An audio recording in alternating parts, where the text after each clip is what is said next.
What would you do if the people sworn to protect you sold you to save themselves? Chapter 1. The pack house smelled of fear and old secrets. Aria stood in the grand hall, her heart hammering against her ribs as 20 pairs of eyes avoided hers. The elders sat in a semicircle, their faces carved from stone and regret. Her father, Alpha Marcus, stood at the center, and for the first time in her 22 years, Aria saw something she'd never seen before. Shame. There has to be another way, she whispered, her voice cracking. Please, father. There has to be. Marcus wouldn't look at her. His jaw worked silently, muscles twitching beneath his graying beard. Elder Thomas stepped forward instead, his ancient eyes watery but determined. The blood debt must be paid, child. Your father's actions cost the Lycan King everything. His mate. His daughter. 17 of his strongest warriors. The debt is written in blood, and blood is the only currency Kale accepts. Aria's legs trembled. She'd heard whispers of her father's past, of a mission gone wrong 5 years ago, but no one ever spoke of it openly. It was the pack's darkest secret, buried beneath layers of silence and careful lies. What did you do? Aria turned to her father, her voice rising. What did you do that was so terrible they want me as payment? Marcus finally met her eyes. What she saw there made her stomach drop. Guilt. Deep, drowning guilt that had probably kept him awake every night for 5 years. I made a choice, he said quietly. A choice I thought would save our pack. I was wrong. That's not an answer. Aria's wolf stirred inside her, agitated and afraid. I'm your daughter. How can you just hand me over to that monster? Everyone knows what the Lycan King is. He's a killer. He's cruel. He doesn't have a heart, just a cavity where it used to be. Enough. The word cracked through the hall like a whip. Marcus's alpha command pressed down on everyone, forcing submission. Everyone except Aria, who stood shaking but defiant. The Lycan King's enforcers arrive at dawn. You have until then to make peace with this. Make peace? Aria laughed, a broken sound that echoed off the wooden beams. You're sending me to my death, and you want me to make peace with it? Her mother, Lydia, finally spoke from her position near the window. She hadn't looked at Aria once during the entire meeting. You're being dramatic. You'll serve in his household until the debt is satisfied. Other packs have done this. You'll survive. The coldness in her mother's voice was worse than her father's guilt. At least guilt meant he cared. Her mother's indifference cut deeper than any blade. How long? Aria asked. How long do I have to serve him? Elder Thomas cleared his throat. The debt is valued at 10 years of service. 10 years. A decade of her life, sold to pay for her father's mistakes. Aria felt her knees buckle, but she locked them, refusing to fall in front of these people who were supposed to be her family. Can I at least know what he did? Aria looked around the room, searching for one sympathetic face. She found none. If I'm paying this price, don't I deserve to know why? Silence. Heavy and suffocating. Then her father spoke, his voice barely above a whisper. I was hired to kill the Lycan King. I failed. His family got caught in the crossfire. The words hung in the air like poison. Aria felt the blood drain from her face. You killed his mate? His child. It wasn't supposed to happen that way, Marcus said, but his words sounded hollow even to his own ears. The witch who hired me, she said it would be clean. Just him. But something went wrong with the spell, and when I attacked, they were there. They got in the way.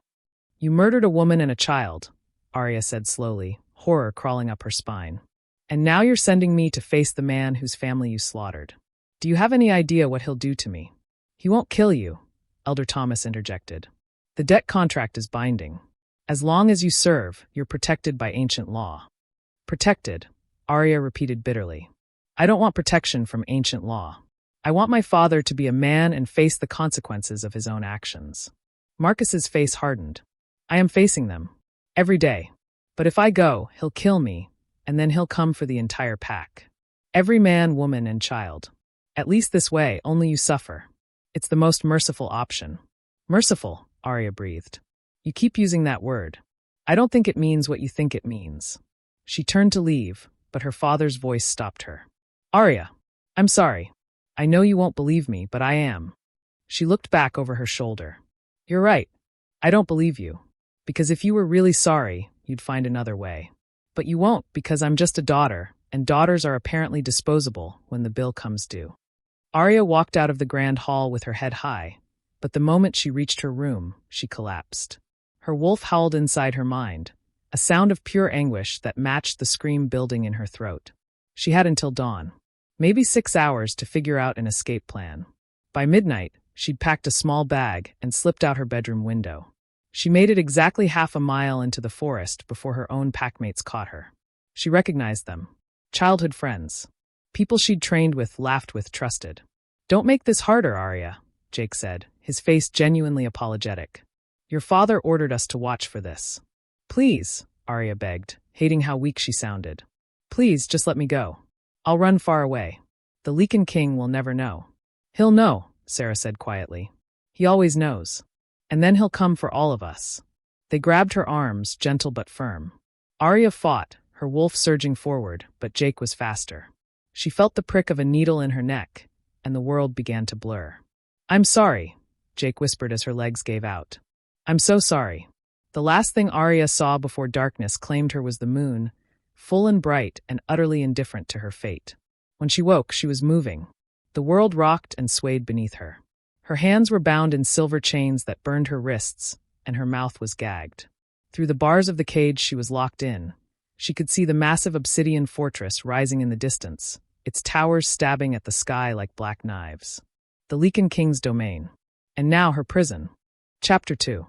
What does it feel like to realize you're not a person anymore, but property? The cage stopped moving with a violent jerk that sent Aria sprawling against the silver bars. Her skin sizzled where it made contact, and she bit back a scream behind the gag. She wouldn't give them the satisfaction of hearing her pain. "Get her out," a voice commanded. Male, deep, and completely devoid of emotion. "The king is waiting." Rough hands dragged her from the cage. Aria's legs buckled after hours of being cramped, but the guards didn't care. They hauled her forward, her feet barely touching the ground as they carried her through the fortress gates. The castle was exactly what nightmares were made of. Black stone walls that seemed to swallow light. Torches that burned with an eerie blue flame. Shadows that moved with unnatural intelligence, watching her with invisible eyes. The air itself felt heavy, pressing down on her chest until each breath was a labor. They dragged her through endless corridors, past guards who looked at her with a mixture of pity and disgust, past servants who quickly averted their eyes. Finally, they reached a massive set of double doors carved with scenes of battle. Wolves tearing each other apart. Blood and death immortalized in wood. The doors opened. The throne room was cavernous, its ceiling lost in shadow. At the far end, elevated on a dais of black marble, sat a throne made from what looked like bones. And on that throne sat the Lycan King. Kale. Aria had heard the stories. Everyone had. The Lycan King who'd lost everything and become a monster. The ruler who showed no mercy, felt no compassion, existed only to inflict the same pain he'd suffered. But nothing prepared her for the reality of him. He was beautiful in the way a blade was beautiful. Sharp. Deadly. Perfect. His hair was black as midnight, falling to his shoulders. His face was all harsh angles and cruel lines, with a scar running from his left eyebrow down to his jaw. But it was his eyes that made Aria's blood run cold. They were silver, metallic, and inhuman. And when they landed on her, she felt the weight of his stare like a physical thing. "Remove the gag," Kale said, his voice echoing through the throne room. One of the guards yanked the cloth from her mouth. Aria gasped, drawing in deep breaths. "Come closer." It wasn't a request. The guards shoved her forward until she stood at the base of the dais, her neck craning to look up at him. Kale rose from his throne with liquid grace, descending the steps slowly. Each footfall echoed like a death knell. When he reached her, he circled her like a predator evaluating prey. Aria forced herself to stand still, to meet his gaze when it fell on her face again. "So you're Marcus's daughter," Kale said. "The payment for the blood debt." "I'm not a payment," Aria said, her voice stronger than she felt. "I'm a person." Something flickered in those silver eyes. Amusement, maybe. Or annoyance. It was gone too quickly to tell. "You were a person," Kale corrected. "Now you're property. My property, to be exact. You'll serve as my personal blood servant until your father's debt is satisfied." 10 years, Aria said bitterly. 10 years of my life for his mistakes. 10 years. Kale's lips curved into something that wasn't quite a smile. "Is that what they told you?" Aria's stomach dropped. "How long?" "Your father murdered my mate. My daughter. 17 of my warriors. The debt is incalculable. But I'm a reasonable man. Let's say 20 years. That seems fair." 20. The word came out as a whisper. That's my entire life. Consider yourself lucky, Kale said coldly. I could have demanded your death instead. This way you at least survive. If you behave. He turned to one of his advisors, a man with cruel eyes and a thin smile. Demon, show her what happens to servants who don't behave. Demon bowed. Of course, my king. Bring in the girl. Aria watched in horror as guards dragged in a young woman, maybe 19 or 20. She was emaciated, her body covered in bruises and scars. Her eyes were vacant, like she'd gone somewhere far away inside her own mind. This one tried to escape yesterday, Kale said conversationally, as if discussing the weather. She made it almost to the border before my hunters caught her. I gave her one chance to return willingly. She refused. Please, the girl whispered, her voice hoarse. Please, I'm sorry. I won't do it again. Kale looked at her without a shred of sympathy. You're right. You won't. He nodded to the executioner, a massive man with an axe that gleamed in the torchlight. Aria opened her mouth to scream, to beg him to stop, but Demon grabbed her jaw, forcing her to watch. Eyes open, he hissed in her ear. The king wants you to learn. The axe fell. Aria squeezed her eyes shut at the last second, but she couldn't block out the sound. The wet thud of metal hitting flesh. The horrible, gurgling gasp. The sound of a body hitting the stone floor. When Demon finally released her, Aria fell to her knees and vomited. Her entire body shook, tears streaming down her face. Clean that up, Kale ordered someone. Then to Aria, stand up. She couldn't. Her legs wouldn't obey. Kale sighed, a sound of mild irritation, and grabbed her by the throat. He hauled her to her feet effortlessly, his hand around her neck like an iron collar. You will learn 3 rules, he said, his face inches from hers. 1, you exist only to serve me. 2, disobedience equals death. 3, hope is a luxury you can no longer afford. Do you understand? Aria wanted to spit in his face. She wanted to claw his eyes out. She wanted to shift and tear his throat open with her teeth. But she was weak from captivity, bound in silver and surrounded by guards. She was helpless. Yes, she whispered. Yes, what?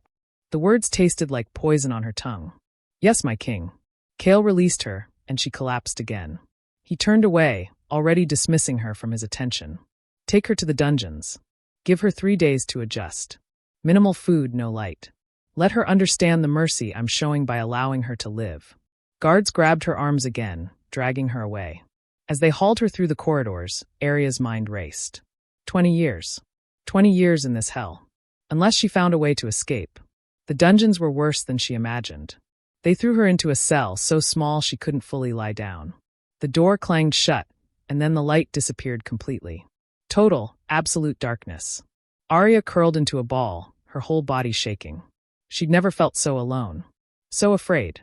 So utterly broken. Then a voice came from the darkness, from the cell next to hers. First day. Aria's head jerked up. Who's there? My name's Mira. I've been here for 3 years. A pause. You'll learn to survive. We all do. But there's something you need to know right now. What? Aria asked, desperate for any information, any hope.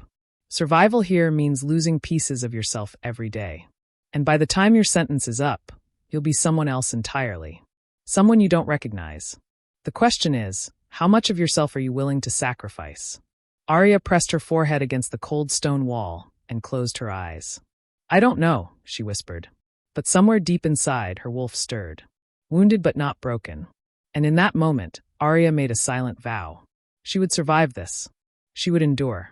And one day, somehow, she would make her father pay for what he'd done. Chapter 3. What happens when your body breaks but your spirit refuses to? The darkness became Aria's entire world. Time lost all meaning in the dungeons. She couldn't tell if she'd been there for 3 days or 3 weeks. They fed her once, maybe twice, shoving moldy bread and stale water through a slot in the door. Her wolf whimpered constantly, weakened by the silver chains that never left her wrists. Mira talked to her sometimes through the wall. Short conversations in the dark. Warnings mostly. Don't look the guards in the eye. Don't speak unless spoken to. Don't show weakness, but don't show strength either. Just exist. Be nothing. That's how you survive. I don't want to be nothing, Aria said one day, her voice cracking from disuse. Mira laughed, a sound like breaking glass. None of us did. But this place has a way of grinding you down until nothing is all you have left. When the guards finally came for Aria, She'd almost forgotten what light looked like. They dragged her out, and she screamed as the torchlight stabbed into her eyes. They hauled her through the castle to a courtyard she hadn't seen before. And that's when Aria realized her nightmare was only beginning. The courtyard was an arena. High walls surrounded a dirt circle stained dark with old blood. Hundreds of Lycans and wolves filled the stands, their eyes gleaming with anticipation. At the center of it all sat Kale on a raised platform, watching with those cold silver eyes. Demon stood beside her, his thin smile making her skin crawl. "Welcome to training, little wolf. The king believes in practical education. You'll fight 3 times today. Win and you eat. Lose, and you go back to the dungeons for another week." "Fight who?" Aria asked, though she already knew the answer wouldn't be good. Demon gestured to the arena. A gate on the opposite side opened, and something emerged. Not something. Someone. A massive Lycan in half-shifted form, more beast than man. His claws were like knives, his teeth bared in a snarl. Scars covered his body, and his eyes held no sanity. Only hunger and rage. "This is Ryder," Demon said cheerfully. "He's been starved for 4 days. You're his meal, unless you can prove you're a better predator." They shoved Aria into the arena and removed her silver chains. Her wolf surged forward immediately, desperate to shift, but Aria was too weak. Too malnourished. Her shift was sluggish, incomplete. She managed to grow claws, to feel her teeth sharpen, but her body remained mostly human. It would have to be enough. Ryder charged. Aria barely dodged the first swipe. His claws whistled past her face, close enough to feel the air displacement. She rolled, came up running, her mind racing. She couldn't beat him with strength. He outweighed her by at least 100 pounds of pure muscle. But she was faster. Ryder charged again, roaring. This time Aria dropped low, sliding beneath his attack. She raked her claws across the back of his knee as she passed. Blood sprayed and Ryder stumbled. The crowd roared. Aria didn't wait. She leaped onto his back, wrapping her legs around his waist, her claws seeking his throat. But Ryder was an experienced fighter. He threw himself backward, slamming her into the ground with his full weight. Aria's ribs cracked. The pain was blinding. She couldn't breathe. Couldn't think. Ryder's claws wrapped around her throat, squeezing. This was it. Her first day of training, and she was going to die. Something inside Aria snapped. Not broke. Snapped like a cord pulled too tight. Energy exploded from her core, white and hot and furious. It flowed through her body, into her limbs, and suddenly she wasn't weak anymore. She was power. Her claws, now glowing with that strange white light, punched through Ryder's chest. His eyes went wide. He made a choking sound, blood bubbling from his lips. Aria twisted her hand, and he collapsed beside her, dead. The arena went silent. Aria stood slowly, her body screaming in protest. That white light still flickered around her hands, and she stared at it in shock. What was this? She'd never been able to do this before. In the stands, Kale leaned forward, his eyes locked on her with sudden, dangerous interest. "Again," he called out. "Send in the next opponent." Aria's heart sank. Another gate opened. Another fighter emerged. This one was smaller but faster, a female wolf with madness in her eyes. The fight was brutal. Aria won, but barely. That strange power came and went, unreliable and exhausting. By the time the third opponent entered the arena, Aria could barely stand. This one was different. He didn't attack immediately. Instead, he circled her, studying. "You're strong," he said quietly. "But you're fighting all wrong. You're using rage. You need to use fear." Before Aria could process his words, he struck. Fast as lightning, he was behind her, his claws at her throat. "Yield," he whispered. "The king said fight, not kill. Yield and you live." Aria's pride screamed at her to keep fighting. But her body was done. She'd pushed past her limits. "I yield," she gasped. The wolf released her immediately and stepped back, bowing to Kale. The king's face was unreadable. "Enough," Kale said. "Take her to the healers. Fix her ribs. I want her mobile by tomorrow." As guards carried Aria away, she caught Demon's expression. He looked furious, like something hadn't gone according to his plan. The healers were efficient and cold. They set her ribs with magic that burned, gave her food that tasted like sawdust, and left her in a small room to recover. Not the dungeons this time. Somewhere higher in the castle. That night, Aria lay awake, staring at the ceiling. Her entire body was a map of pain, but her mind was clearer than it had been since her capture. That power. That white light. What was it? Her door opened without warning. Aria struggled to sit up, reaching for a weapon she didn't have. But it was Kale who entered alone. He studied her in silence for a long moment. "Your father murdered my family 4 years ago," he said finally. "My mate was pregnant with our second child. My daughter was only 6 years old. She loved flowers. She would pick them every morning and put them in my study." Aria's throat closed. She didn't want to hear this. Didn't want him to be real. Monsters were easier to hate. "I came home to find them dead," Kale continued, his voice completely flat. "Your father was still there, standing over their bodies. He tried to fight me, but I was faster. I tore him apart. Or I thought I did. Somehow, he survived long enough to escape." "I'm sorry," Aria whispered. "I'm so sorry for what he did." Kale's eyes finally focused on her. "I don't want your apologies. I want to understand something. That power you used today. Where did it come from?" "I don't know," Aria said honestly. "I've never done anything like that before." "You're lying." "I'm not. I swear, I've never felt anything like that in my life." Kale moved closer, and Aria pressed back against the wall. He reached out slowly, his hand hovering near her face but not touching. "You're different," he said quietly. "Special somehow. I can feel it. And that makes you valuable. Or dangerous." He pulled back, heading for the door. "Rest tonight. Tomorrow, your Real training begins. And if you try to hide what you are from me, I'll know." He left, and Aria released a breath she didn't know she'd been holding. What was she? Chapter 4. What if the enemy you hate is the only one who can save you? Aria's new prison was a room in the castle's east wing. Still a prison, despite the actual bed and window that showed a sliver of sky. Guards stood outside her door at all times.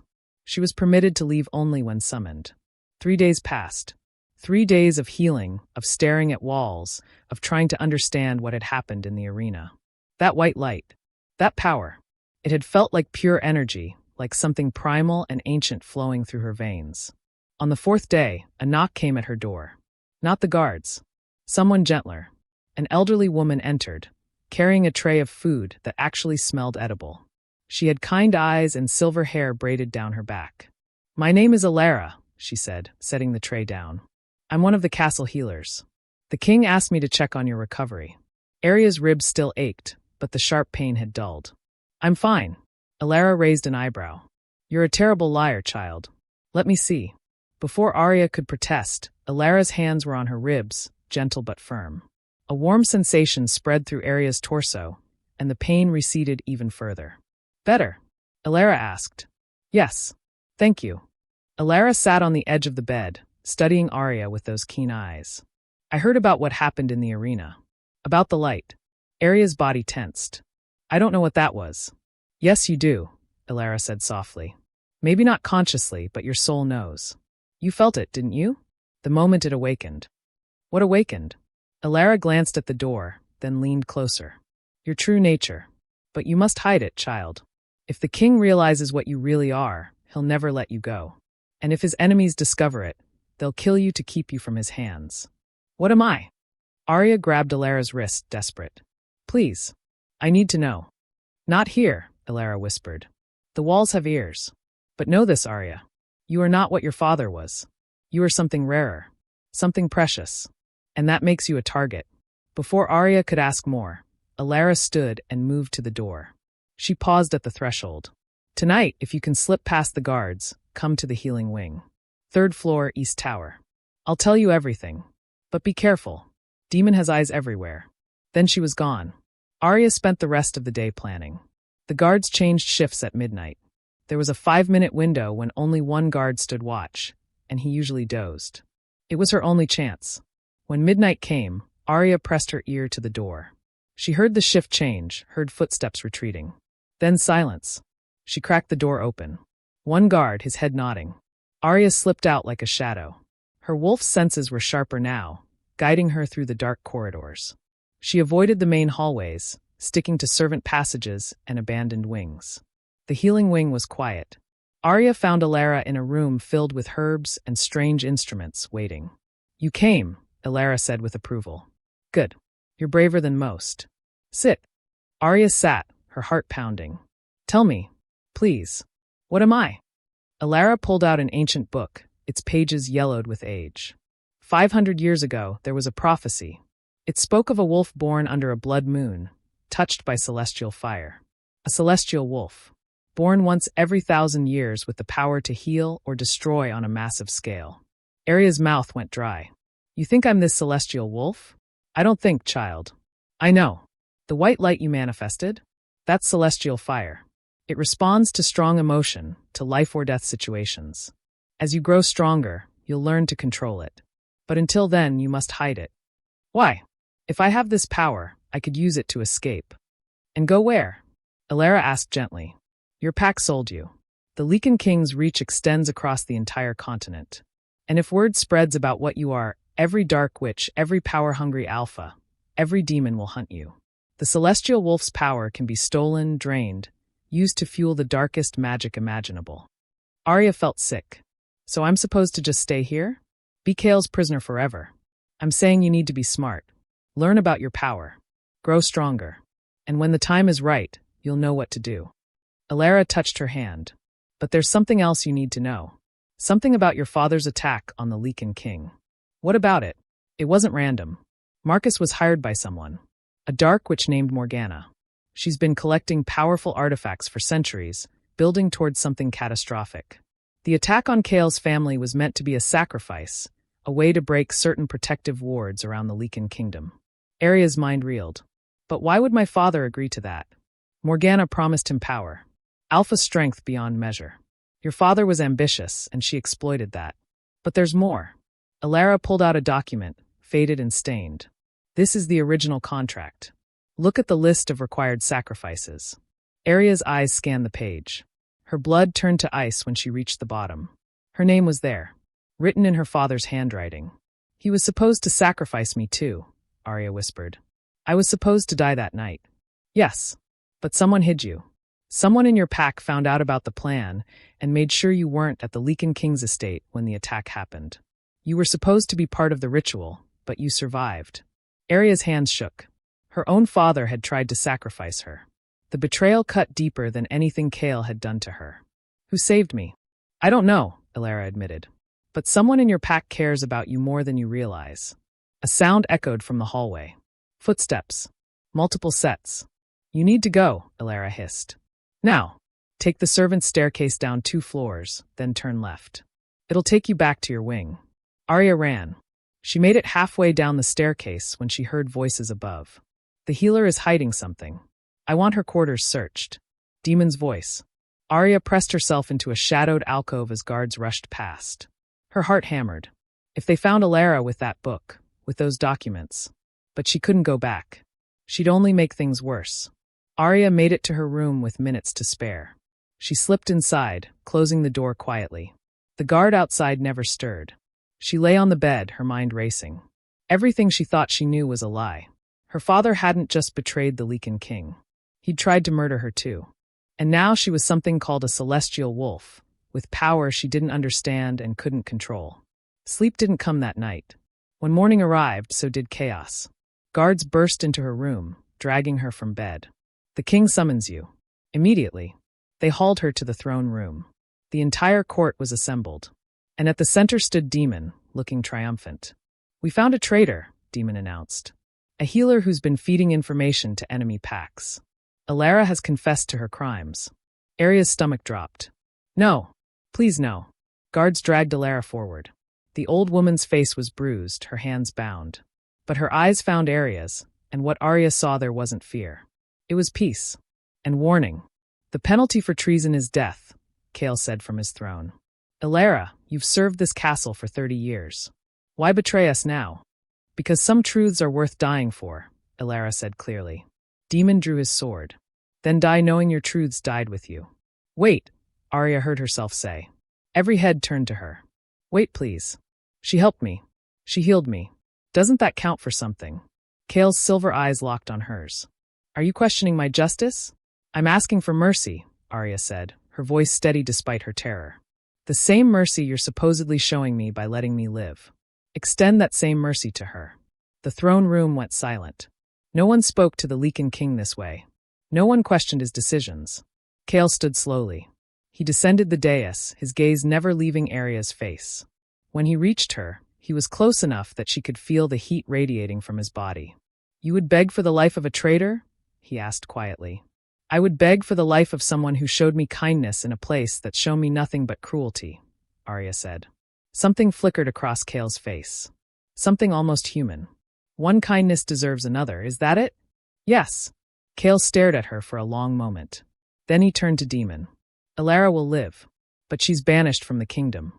She has until sunset to leave our territory. If she's ever seen here again, she dies." Demon's face purpled with rage. "My king, she's a traitor. She deserves." "Are you questioning me?" Kale's voice dropped to a deadly whisper. Demon immediately backed down, bowing his head. "No, my king. Of course not." "Good. See it done." As guards led Alara away, the old woman caught Aria's eye one last time. She mouthed 2 words. "Thank you." Aria nodded slightly. When the throne room cleared, Kale gestured for Aria to follow him. He led her to a private chamber overlooking the courtyard where she'd nearly died. "Why did you do that?" he asked, pouring himself a drink. "Do what?" "Save her. You're not stupid. You knew questioning me could have gotten you killed. Yet you did it anyway." "Why?" Aria met his gaze. "Because she didn't deserve to die. And because someone needed to remind you that mercy isn't weakness." Kale's expression darkened. "You think I don't know that? I think you've forgotten what it feels like." For a moment, Aria thought he might kill her. His hand clenched around the glass, his jaw tight. Then he did something unexpected. He laughed. A short, bitter sound. "My wife used to say the same thing. Before your father murdered her." The words hung between them, sharp as knives. "I'm not my father," Aria said. "No," Kale agreed, studying her. "You're not. Which makes you far more dangerous." He set down his glass and moved to the window, his back to her. "That power you used in the arena. I want you to show me. Now." Aria's pulse quickened. "I can't control it. It just happens." "Then make it happen." Kale turned, his silver eyes boring into her. "Or I'll give you a reason to fear for your life." "That seems to trigger it, doesn't it?" "Please, I don't know how." Kale moved faster than her eyes could track. Suddenly he was in front of her, his hand around her throat, lifting her off the ground. Not choking her. Just holding her there, suspended, helpless. "Show me," he growled. Aria's wolf surged forward in panic. She felt that familiar heat building in her core, that white light beginning to glow beneath her skin. But she fought it down. If he saw the full extent of her power, if he realized what she was. "I can't," she gasped. Kale's grip tightened slightly. "Can't or won't." Their faces were inches apart. Aria could see flecks of blue in his silver eyes, could feel his breath on her skin. And beneath his rage, she sensed something else. Something that felt almost like curiosity. Or recognition. Then he felt it too. She saw his eyes widen slightly. The pull. It was subtle, like a thread connecting them. A warmth that had nothing to do with her celestial fire. Aria's wolf suddenly went very still inside her. And for the first time since her capture, she felt something other than fear. She felt drawn to him. Kale released her abruptly, stepping back as if she'd burned him. His expression was unreadable, but his hands clenched into fists. "Get out," he said quietly. "What?" "Get out of my sight. Now." Aria didn't need to be told twice. She fled the chamber, her heart racing. What was that? That connection she'd felt? Behind her, Kale stood frozen, staring at his hands. The hands that had felt warmth for the first time in 4 years. The hands that had felt something when they touched her. Impossible. His mate bond had died with his wife. He'd felt it sever, felt that part of his soul go dark and cold. There was no way he could feel anything like that again. Yet he had. And that terrified him more than anything. Chapter 5. What if the person you're meant to love is the one you're supposed to hate? Aria spent the next week in a strange limbo. Kale didn't summon her. Didn't torture her. Didn't even acknowledge her existence. She was given better quarters, better food, and freedom to move through certain parts of the castle. It felt like a test, though she couldn't figure out what kind. She used the time to explore. The castle was massive, full of forgotten corridors and abandoned wings. In a dusty library on the 4th floor, she found books. Histories of the Lycan Kingdom. Genealogies. Treaties. And one book on mate bonds. Aria read it cover to cover, her stomach twisting with each page. Mate bonds were sacred, unbreakable connections between wolves. When you found your true mate, you knew instantly. The pull was undeniable. Your souls recognized each other. But mate bonds were also permanent. If your mate died, that part of you died too. You could never bond again. The magic didn't allow it. So what had she felt with Kale? What was that pull? Interesting reading material. Aria jumped, slamming the book shut. Demon stood in the doorway, his thin smile in place. Just trying to understand this world, Aria said carefully. Since I'm apparently stuck in it. For 20 years, yes.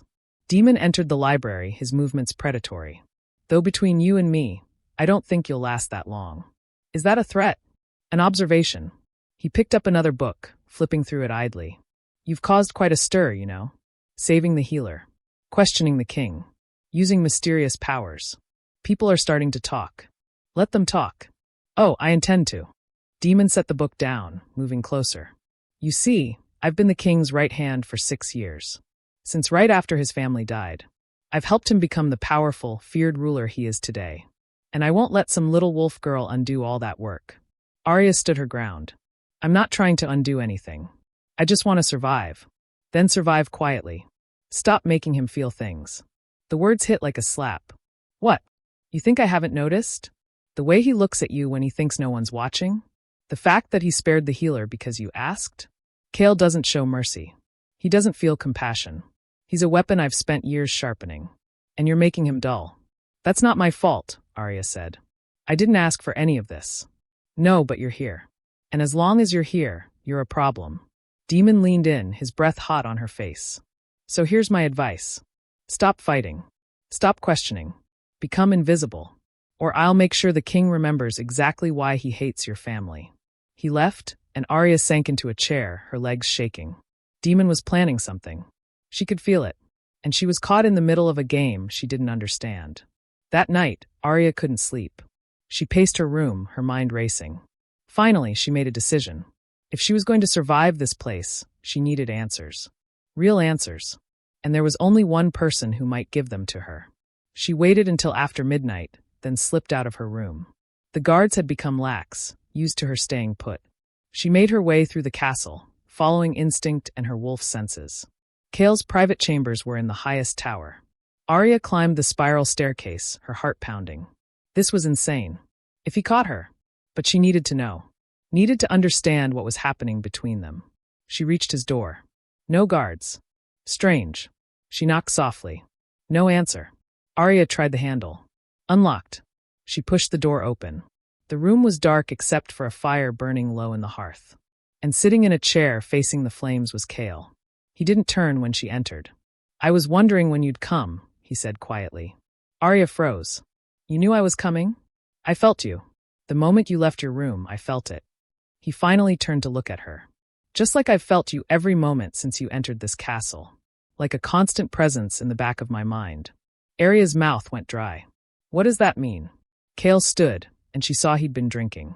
A bottle sat on the table beside him, half empty. But his eyes were clear, sharp, focused. You tell me, he said. You're the one reading books about mate bonds. Heat flooded Aria's cheeks. You were spying on me? I have reports on everything that happens in my castle, including curious wolves reading in forgotten libraries. He moved closer, and Aria forced herself not to retreat. So tell me, Aria, what did you learn? That mate bonds are permanent, she said. That you can only have one true mate in your lifetime. That when they die, that part of you dies too.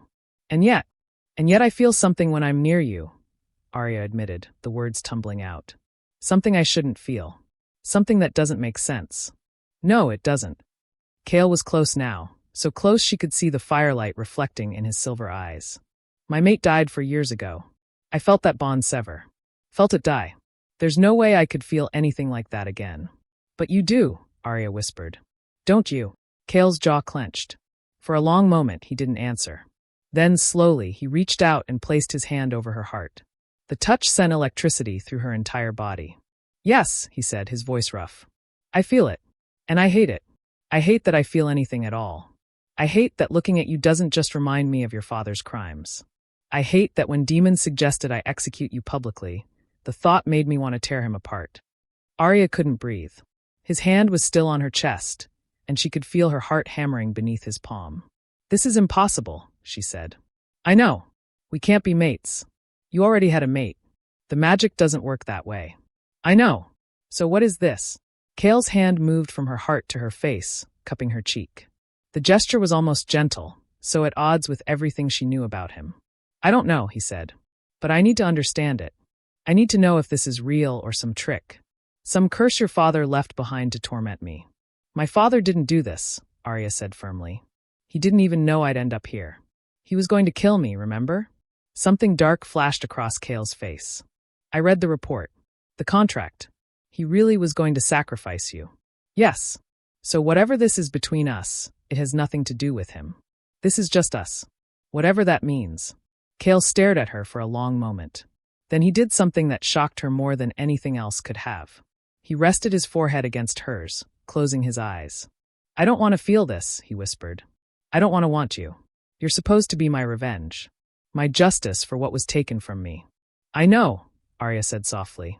She raised her hand slowly, carefully, and placed it on his chest, right over his heart. "But I'm not my father. And you're not just the monster everyone says you are." "Yes, I am." "No. Monsters don't show mercy. Monsters don't spare healers because someone asked them to. Monsters don't stand in the dark, fighting against feelings they don't understand." Kale's hand slid into her hair, and Aria's breath caught. He was going to kiss her. She could feel it. The air between them crackled with tension. But then he pulled back, releasing her abruptly. "You should go," he said, his voice cold again. "This was a mistake." Aria's chest ached with unexpected disappointment.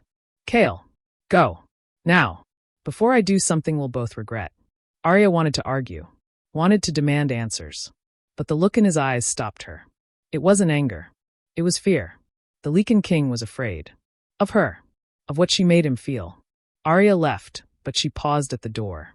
"For what it's worth," she said quietly, "I don't think feeling something is a mistake. I think it means you're still alive. Still capable of being more than your grief." She didn't wait for his response. Back in her room, Aria lay in bed, her mind spinning. They were mates. She knew it now with absolute certainty. Somehow, impossibly, she was mated to the Lycan King. But how? How was this possible when he'd already had a mate? The answer came to her slowly, piece by piece.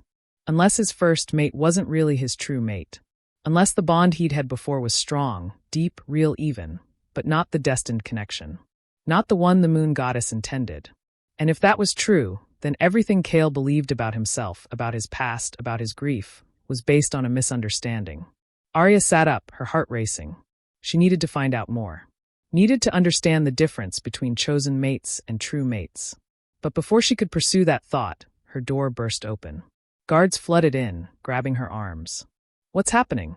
Aria struggled. "What did I do?" "The king has called an emergency tribunal," one guard said. "You're accused of witchcraft. Of using dark magic to seduce and manipulate the king." Aria's blood ran cold. "That's insane. I haven't done anything." But they didn't listen. They dragged her from her room, through the castle, down into the depths she'd hoped never to see again.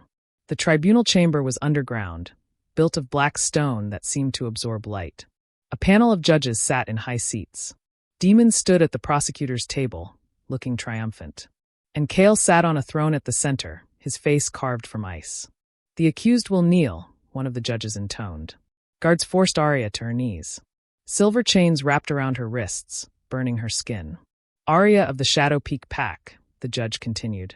"You stand accused of practicing dark magic with intent to manipulate and control the Lycan King. How do you plead?" "Not guilty," Aria said, her voice strong despite her fear. "I haven't done anything. This is—" "Silence," the judge's voice boomed. "The evidence will speak." Demon stepped forward, holding up a small vial. This was found in the accused room. A love potion, crafted from wolfsbane and blood magic. The same magic her father was known to practice. "That's not mine," Aria shouted. "I've never seen that before. He planted it."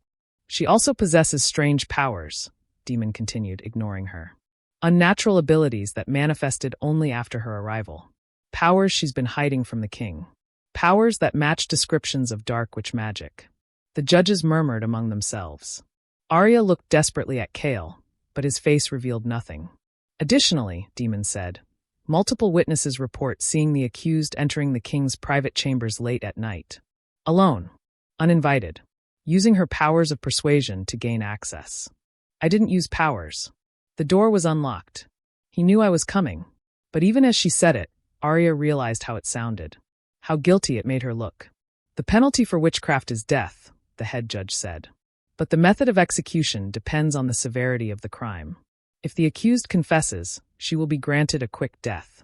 If she continues to deny, she will be subjected to purification through trial. What does that mean? Aria asked, though she already knew the answer would be terrible.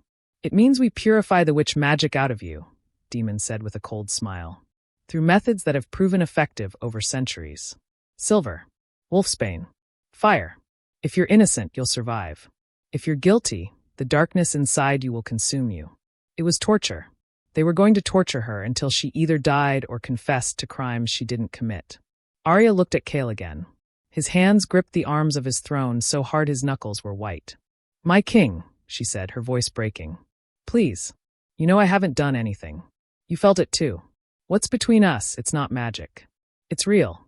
Silence, the judge barked. The accused will not address the king directly. But Aria couldn't stop. Kale, please. Don't let them do this. You know the truth. Finally, Kale spoke. His voice was cold, emotionless. Begin the purification. Aria's world shattered. Guards dragged her to a metal frame in the center of the room. They stretched her arms above her head, locking her wrists in silver manacles. Her feet barely touched the ground. Demon approached with a silver whip, its tips gleaming. Last chance to confess, he said. Aria met his eyes. I have nothing to confess. The first strike of the whip felt like her back was being ripped open. Aria screamed, unable to stop herself. The silver burned and cut simultaneously, poison seeping into her wounds. The second strike was worse. By the fifth, Aria's vision was blurring. By the 10th, she was sobbing. But she didn't confess. Wouldn't give Demon the satisfaction. Then they brought out the wolfsbane. They injected it directly into her veins. The poison spread through her body like liquid fire, and Aria's wolf howled in agony inside her mind. Confess, Demon whispered in her ear. Just say the words, and this ends. No, Aria gasped. I won't lie. Through her blurred vision, she saw Kale. He hadn't moved, hadn't spoken. His face was a mask, but his hands were bleeding from gripping the throne so hard. The torture continued. Water. Fire. More silver. More wolfsbane. Aria's body was past pain. She was past everything. She felt herself slipping away, that white light inside her flickering like a dying candle. And then something inside her broke. Not her will. Not her spirit. A seal. Something that had been locked deep inside her core since birth. The white light exploded outward in a wave of pure power. The silver chains shattered. The guards were thrown backward. And Aria rose into the air, her body glowing with celestial fire. The tribunal chamber filled with blinding light. When it faded, Aria collapsed to the ground, unconscious. But everyone had seen it. Everyone knew what she was now. In the stunned silence, Kale finally stood. He walked to where Aria lay broken and bleeding, and for the first time since his family's death, his mask cracked. Get the healers, he said, his voice rough. Now. Demon started to protest. My king, Shiza. I said get the healers. Kale roared, and the entire chamber shook with his power. He gathered Aria into his arms, cradling her against his chest. Her blood soaked into his shirt, but he didn't care. As he carried her out of the tribunal chamber, Aria's eyes fluttered open for just a moment. Told you, she whispered. Not a witch. Just different. Then darkness claimed her. And Kale, the Lycan King who had sworn never to feel anything again, felt his heart break. Chapter 6. What happens when the truth you've been running from finally catches up? Aria woke to softness. Clean sheets. The smell of healing herbs. For a moment, she thought she was dead. Then the pain hit, and she knew she was very much alive. Every inch of her body screamed. The silver burns. The wolfsbane poisoning. The exhaustion from unleashing power she didn't know how to control. A young healer stood beside her bed, explaining she'd been unconscious for 3 days. The king carried you here himself, the healer said. He ordered us to use every resource to save you. He's been here every night, watching you sleep. Aria's heart stuttered. The whole castle was talking about what she was. About the light. Some called her blessed. Others called her cursed. And Demon was furious that Kale had stopped the trial. The door opened. Aria's breath caught, expecting Kale. But it was Demon who entered, his face a mask of cold politeness. He dismissed the healer and turned to Aria with a smile that made her skin crawl. So the celestial wolf awakens, he said. I must admit, I didn't expect that particular revelation. Aria tried to summon her power, but she was too weak. The white light flickered and died. Don't waste your energy, Demon said, sitting on her bed. You're helpless right now. He pulled out a small vial of black liquid. This is a gift from an old friend. A dark witch named Morgana. Perhaps you've heard of her. Aria's blood turned to ice. The witch who'd hired her father. Morgana has been very interested in you, Demon continued. She's offered me power. Real power. Enough to challenge Kale himself. And all I have to do is deliver you to her. He grabbed Aria's jaw, trying to force her mouth open. Aria fought with everything she had, but she was too weak. The poison touched her lips. Then the door exploded inward. Kale stood in the doorway, his eyes blazing silver fire. Step away from her. Now! Demon released Aria immediately. My king, I was just checking on the prisoner. Liar. I heard everything. Kale advanced slowly. The walls in this castle have ears. My ears. Every word you spoke was transmitted directly to me through a spell I placed on this room 3 days ago. Demon's face paled. My king, if you'd just listen. You've been working with Morgana. You've been deliberately keeping me isolated, broken, manipulated. Kale's hands shifted, claws emerging. And you dared to touch what's mine. She's not yours. She's the daughter of the man who murdered your family. I know exactly who she is. And I also know you've been lying to me for years. Kale's voice dropped to a deadly whisper. About threats that didn't exist. About attacks you probably orchestrated yourself. Demon drew his sword and lunged. But Kale caught the blade with his bare hand, blood dripping onto the floor. Is that all? Kale asked casually. Then he ripped the sword from Demon's grip and drove it through his shoulder. Demon screamed, falling to his knees. You won't kill me, Demon gasped. You need me. Wrong. I'm the king. I don't need anyone. Kale leaned down. But I'm not going to kill you. That would be too merciful. Instead, you're going to tell me everything about Morgana. And if you lie even once, I'll peel the skin from your bones one strip at a time. Guards dragged Demon away, his screams echoing through the corridors. Kale finally turned to Aria, his expression softening. Did he hurt you? Aria shook her head. You stopped him. Barely. Kale examined her face. If I'd been even a minute later. But you weren't. You saved me. Kale's jaw clenched. I shouldn't have let the tribunal happen in the first place. I was afraid of this. Of feeling something real. Of wanting someone who should be my enemy. Aria reached up slowly and touched his face. Kale closed his eyes, leaning into her touch. You're not broken, she whispered. You're healing. There's a difference. How can you say that after everything I've done to you? I know. But I also know why. You were protecting yourself. But Kale, those walls are a prison. And you don't have to stay locked inside them. Kale opened his eyes, tears threatening to fall. I don't know how to do this. How to feel without drowning. How to want without destroying. Neither do I. But maybe we can figure it out together. Kale made a sound that was half laugh, half sob. Then he pressed his lips to her forehead, gentle and reverent. Sleep. Heal. And when you're strong again, we'll face whatever comes next. Together. Aria slept for another day. When she woke, Kale was in the chair beside her bed, asleep. She watched him, her heart doing strange things. This man who'd tortured her was her mate. She knew it with absolute certainty now. As if sensing her thoughts, Kale's eyes opened. Silver met blue. You're awake, he said. So are you. A small smile tugged at his lips. I wasn't really sleeping. Just resting my eyes. What happened with Demon? Kale's expression hardened. He talked. Eventually. Morgana has been planning this for years. She needs a celestial wolf's essence to open a portal to the demon realm. Demon was supposed to deliver you to her tonight. She's waiting at an old temple just beyond the northern border. So what do we do? You're not doing anything. You're still recovering. If Morgana wants me, she won't stop. We might as well face it head on. Aria met his gaze. I'm part of this whether I like it or not. Kale studied her for a long moment. All right, but we do this smart. We take a small team. And you stay behind me at all times. I'm not helpless. No, but you're also not trained. Let me protect you. Just this once. The vulnerability in his voice made her resistance crumble. Okay, but after this, you teach me how to fight properly. Deal. They prepared for 3 days. On the third night, they set out with 20 warriors. The journey took hours, and with each mile, Aria felt the pull growing stronger. Morgana was waiting. The temple emerged from the mist like a skeletal hand. The air felt wrong, twisted. "She's inside," Kale said quietly. "I can feel her power." "It's a trap," one warrior said. "There's no time," Aria said. "She's starting the ritual. I can feel it pulling at me." Her hands started glowing. "Kale, I don't think I can resist much longer." "Then we go now. Fast and hard. No mercy." They charged the temple. The doors exploded under Kale's assault. Inside, candles burned with black flame around a stone altar.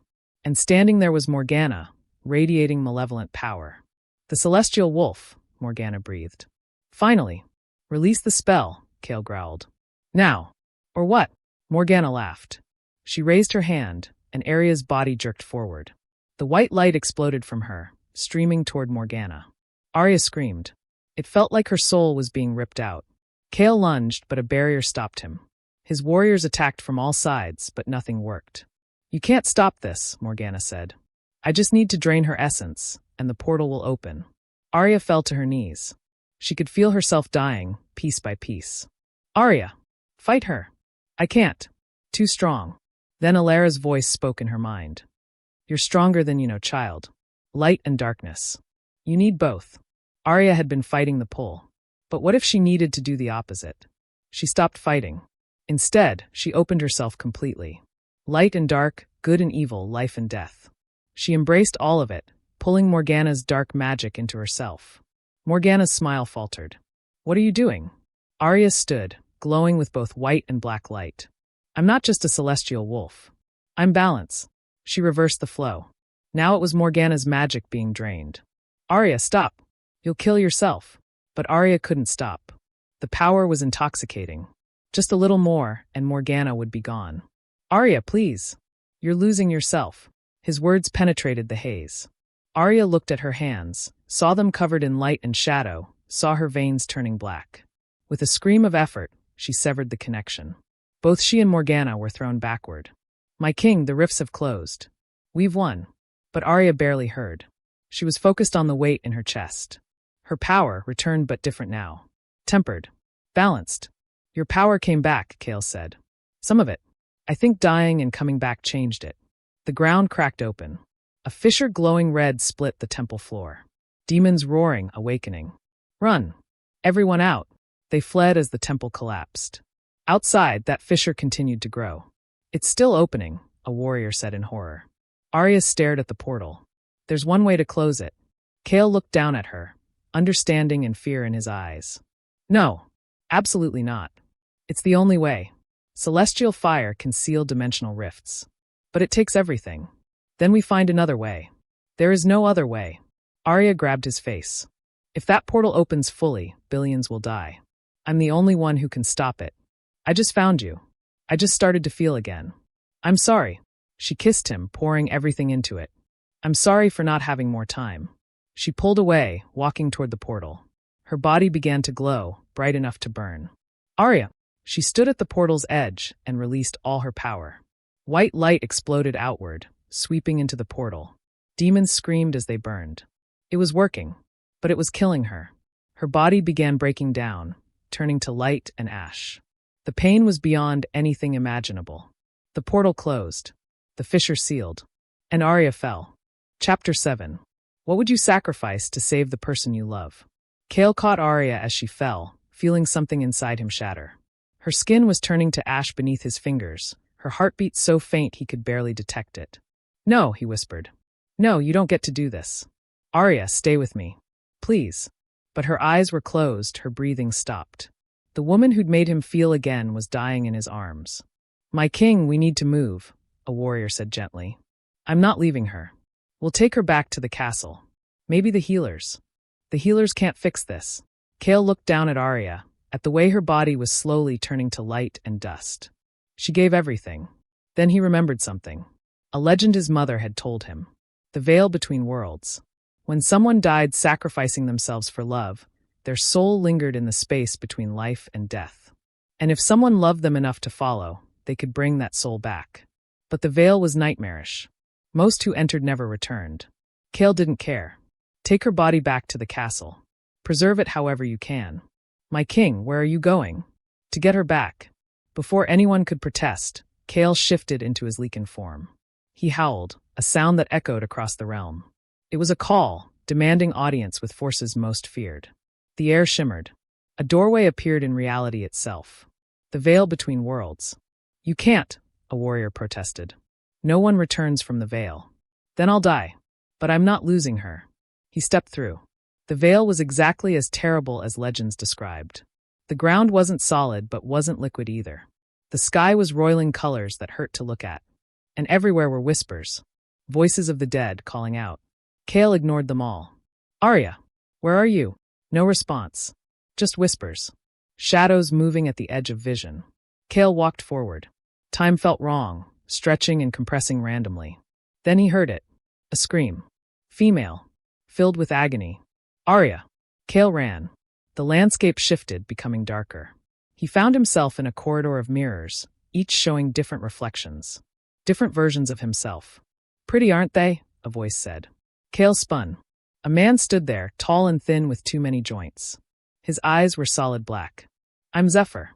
I've been trapped in the veil for 300 years. You're the first living soul to make it this far without going insane." "Where is she? Where's Aria?" "The celestial wolf?" "Deep in the nightmare sector. Morgana has a hold on her soul. Now she's using that connection to torture her, to break her." Rage flooded Kale. "Take me to her. Now. Payment is required. Everything has a price." "Name it." Zephyr smiled. "Your memories of your first mate.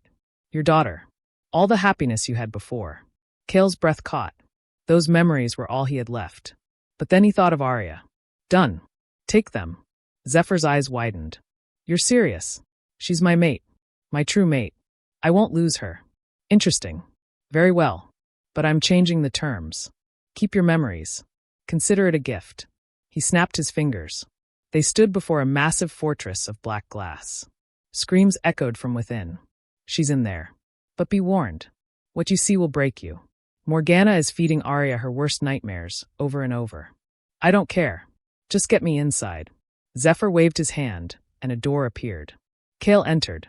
Immediately, he was assaulted with visions. Aria being tortured by her father. Aria watching everyone she loved die. Aria alone and abandoned. In the center, chained to a pillar, was Aria herself. Her eyes were vacant, tears streaming down her face. "Aria," Kale called, moving toward her. The chains pulsed with dark energy. Aria screamed. "You can't reach her," Morgana's voice echoed. "She's mine now. I'm never too late." Kale reached for the chains. Dark magic burned his hands. He didn't care. He kept pulling. "Kale!" Aria's voice was small, broken. "You're here. But you're supposed to be safe. And now I'm saving you. Hold on. I'm so tired. The nightmares won't stop.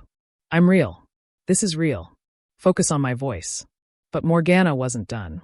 New visions appeared. Aria watching Kale die. Watching him blame her. Watching him reject the bond. Aria's screams intensified. "Stop. Fight her, Aria. These aren't real. How do I know you're not another nightmare?" Kale's hands were shredded, blood pouring down his arms. But he finally broke through one restraint. It shattered. Because nightmares don't bleed. Because nightmares don't come into the veil to save you. Because nightmares don't love you, and I do. "I love you, Aria." The words hung in the air. Everything went still. Aria's eyes cleared. Really cleared. "You love me," she repeated. "Yes. I love you. You're my mate, my true mate, and I'm not leaving you in this nightmare." Something inside Aria sparked.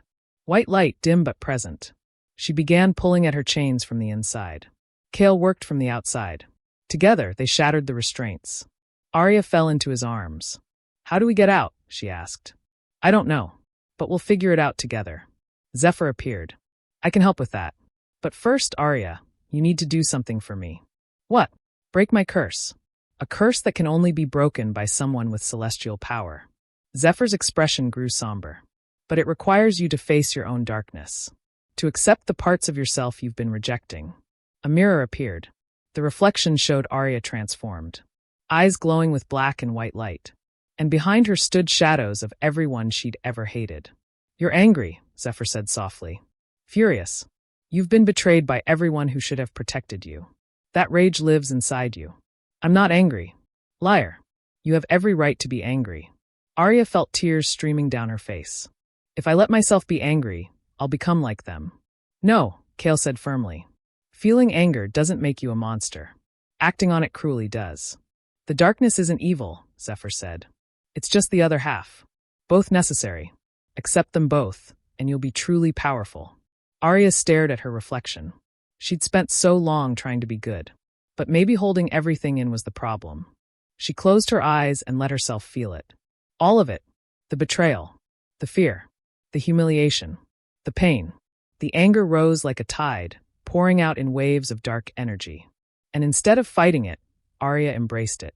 I'm angry, she said. I'm so angry I can barely breathe sometimes. I hate my father. I hate my pack. I hate Morgana. And I hate that I had to give up my life. The darkness swirled around her, merging with her white light. Black and white, dancing together. But I'm also grateful. Grateful that Kale came for me. Grateful that I'm strong enough to survive. She opened her eyes, glowing with both colors now. Balanced. Whole. Zephyr smiled genuinely. There she is. The true celestial wolf. Aria raised her hand. She could see the curse wrapped around Zephyr like chains. She reached out with her magic and gently severed each connection. The chains shattered. Zephyr gasped, falling to his knees. Thank you. You're welcome. Now tell me how to beat Morgana. Zephyr stood, looking more human now. Her power comes from stolen life force. There's a phylactery hidden beneath her fortress. Destroy that, and she dies permanently. Where is this fortress? In the Shadowlands, beyond the northern mountains. Heavily guarded. Zephyr grew serious. But there's something else. The portal Aria closed? It wasn't the only one. Morgana has been opening rifts all over. Small ones, letting demons through slowly. You have days, maybe a week. Aria's stomach dropped. How long? Days. Maybe a week. Then we don't have time to waste, Kale said. Zephyr raised his hands, and a portal appeared. This will take you back. But before you go, remember this, Aria. Your power responds to emotion. Joy makes it warm. Anger makes it destructive. But love? Love makes it unstoppable. They stepped through the portal and emerged in the castle's healing wing. Aria's body still lay on a bed. She could see the silver cord connecting her soul to her form. She took a deep breath and fell back into her body. The sensation was jarring. Sudden weight. Sudden pain. Aria's eyes opened. The healers gasped. Impossible. She was dead. Not dead, Aria said hoarsely. Just visiting. Kale appeared beside her, pulling her into his arms. Don't ever do that again. I can't lose you. You won't. Not anymore. They held each other and Aria felt it. The mate bond fully formed. A golden thread connecting their souls. She could feel his emotions, and he could feel hers. My king, we have a problem.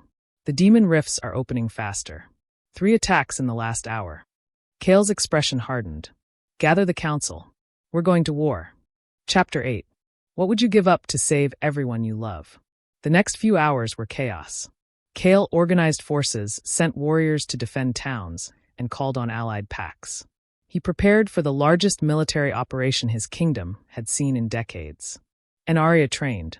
She worked with Kale's best fighters, learning to channel her celestial fire without burning out, learning to balance light and dark. On the 3rd day, a message arrived. A black envelope sealed with blood magic. Morgana was challenging them directly at her fortress. It's a trap, Kale said. Of course it's a trap, but it's also our only chance. Aria took his hands. We know about the phylactery. We can plan for this. Or we could walk to our deaths.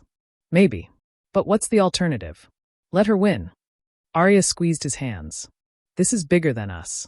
Kale wrestled with his instincts. Every fiber screamed at him to lock Aria away somewhere safe. But he knew she was right. Fine. We go together. But I'm bringing an army. They set out at dawn with 200 warriors. The journey took 2 days. The landscape grew darker the farther north they went. Even the air tasted wrong. On the 2nd night, Aria found Kale at the edge of camp. Can't sleep? I keep thinking about what happens if we fail. If Morgana kills you. I don't think I'd survive it.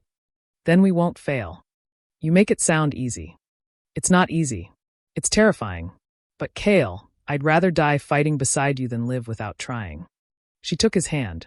Whatever happens tomorrow, these past weeks have been the most real moments of my life. Kale turned to her. I love you. I know I said it in the veil, but I need you to hear it again. I love you too. You changed me. Made me remember what it feels like to hope. They kissed, deep and desperate. When they broke apart, both were breathing hard. Promise me something, Kale said. If things go wrong, if it comes down to saving me or yourself, you choose yourself. I can't promise that. We're mates. We live together or die together. Kale's laugh was half sob. You're impossibly stubborn. You love it. They spent the rest of the night in each other's arms. When dawn came, they were ready. Morgana's fortress loomed before them, pulsing with malevolent energy. Aria could feel it pulling at her power. She knows we're here, Aria said. Good. Let her know we're coming. They advanced. Morgana's forces met them at the gates. Dark creatures, demons, corrupted wolves. The battle was immediate and brutal.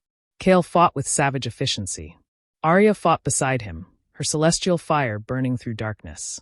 But there were so many enemies. We need to get inside, Aria shouted. Kale gathered his strongest warriors, forming a wedge. They charged, breaking through the gates and pouring inside. Dark magic walls slammed down, dividing the group. Aria found herself alone with Kale in a vast throne room. Sitting on a throne of bones was Morgana.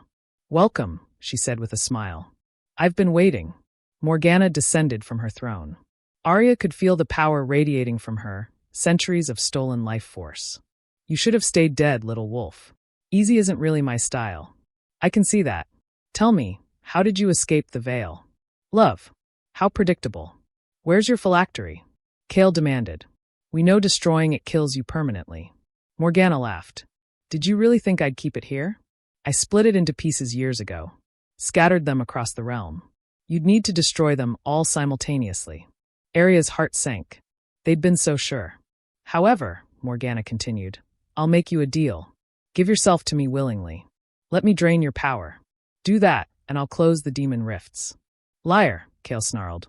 Perhaps. But perhaps not. Morgana raised her hand.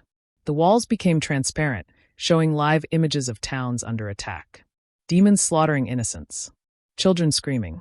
This is happening right now. And it will continue until you give me what I want.